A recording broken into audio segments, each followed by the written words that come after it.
રક્ષણાત્મક રિલેની ઓપરેશનની સ્પીડ સમજાવો. તો પહેલાં સમજતા પહેલાં આપણે થોડું આ જે લખાણ છે એ વાંચી લઈએ, સમજીએ એને. તો જ્યારે પણ ખામી સર્જાય એટલે કે ફોલ્ટ થાય છે ત્યારે ખામીયુક્ત ઘટક એટલે કે ફોલ્ટી કમ્પોનન્ટને શક્ય તેટલી ઝડપથી સિસ્ટમથી અલગ કરી દેવો જોઈએ.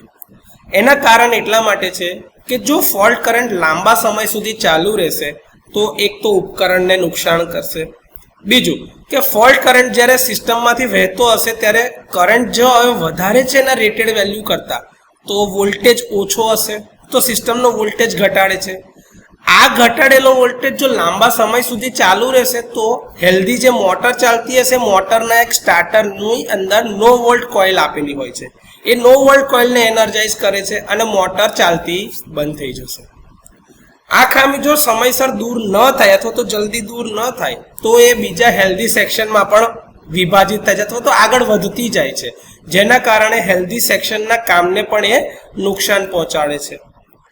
હવે એ સમજવાનું છે કે ભાઈ ઓપરેશન સ્પીડ કોને કહેવાશે, રિલેનો ઓપરેટિંગ ટાઈમ એટલે શું?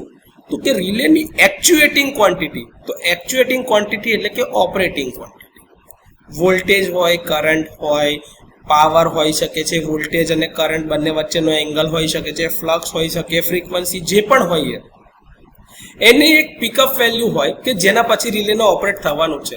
તો એ પિકઅપ વેલ્યુ સુધી પહોંચવા માટે રિલે જ્યારથી આ ફોલ્ટ સેન્સ કરે ત્યારથી લઈને પિકઅપ વેલ્યુ પર આવે ત્યાંથી જે ઓપરેશન ચાલુ થાય અને એના કોન્ટેક્ટ ક્લોઝ થાય છે અને પછી રિલે જે સર્કિટ બ્રેકરને સિગ્નલ આપે છે એ જે સમય લાગ્યો એને રિલેનો ઓપરેટિંગ ટાઈમ અથવા તો કાર્યકારી સમય જે લખ્યો છે એ કહેવાય છે.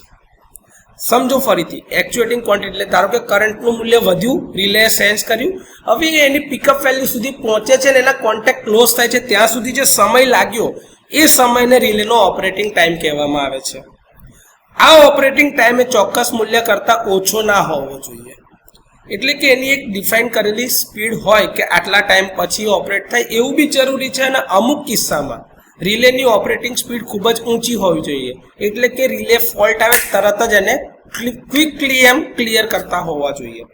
પણ જો અમુક કરતાં ઓછા પણ ના હોવા જોઈએ, કારણ કે જો બહુ જ ઓછો સમય હશે તો ક્યારેક એની પોતાની સિલેક્ટિવિટી પ્રોપર્ટી એની ગુમાવી દે છે. હવે ઉદાહરણ તરીકે જોઈએ તો કે આપણે ટ્રાન્સફોર્મરને એનર્જાઇઝ કરતા હોઈએ ત્યારે એની અંદરમાં ઇનરશ કરંટ આવે છે, તો એ ઇનરશ કરંટનું મૂલ્ય ખૂબ જ વધારે હોય છે.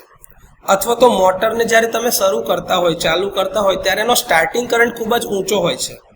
એવી જ રીતે જ્યારે લાઇટનિંગ સર્જ આવે છે ત્યારે એને જમીન પર વાળવા માટે એટલે કે ગ્રાઉન્ડ કરવા માટે થોડો સમયની જરૂર પડે છે. તો આ બધા કિસ્સામાં રિલે ઓપરેટ થવું જોઈએ નહીં. જો રિલે ઓપરેટ થઈ જાય તો તમારું ઇક્વિપમેન્ટ કોઈ દિવસ પ્રોપરલી કામ જ નહીં કરી શકે. તો આવા કિસ્સામાં ડેડિકેટેડલી ટાઈમ ડિલે આપવો પડે. અને એનાથી વિરુદ્ધ અમુક કિસ્સામાં જ્યારે 3 ફેઝ શોર્ટ સર્કિટ થયો છે તો તમારે રાહ નથી જોવાની, તરત જ કમ્પોનેન્ટને છૂટું કરી દેવાનું છે અથવા તો લાઇનને ટ્રીપ કરી દેવાની છે અને આ રીતે રિલે ડિસિઝન લેવાના હોય. તો ઓપરેટિંગ ટાઈમ જે છે અથવા તો ઓપરેટિંગ જે સ્પીડ છે એ રિલેની ખૂબ જ અગત્યની છે અને કયા પ્રકારનો ફોલ્ટ થયો છે એના આધારે ઓપરેટિંગ સ્પીડ બદલાવી જોઈએ.